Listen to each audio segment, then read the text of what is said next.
الرحمن الرحیم. مردمان بر خود بیایم، از خدا خواهش کنیم. هم نوا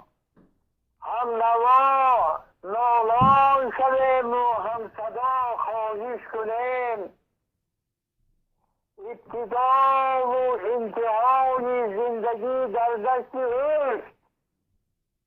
انتها را یاد آریم، ابتدا خواهش کنیم. ما همه بنشسته در یک کشتی سیاره ایم، تا نسازد تند باد از هم جدا خواهش کنیم.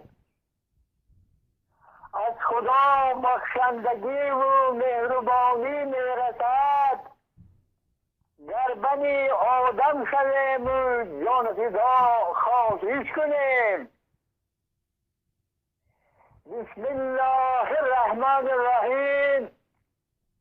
خداوندا بگردانی بلا را، نگهداری ز آفتها تو ما را. به حق هر دو سوی حبیبت، پناه ده ملک و مردم های ما را. آمین و رب العالمین. بسم الله الرحمن الرحیم. خدا جان از بلا ما را نگه دار، زمین و آسمان ها را نگه دار.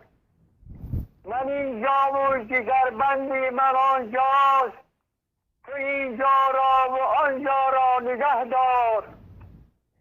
برایم تاجیکستان تاج دنیاست، خدا جان تاج دنیا را نگه دار.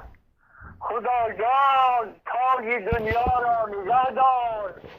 آمین و رب العالمین. حاج تاقبای کریم.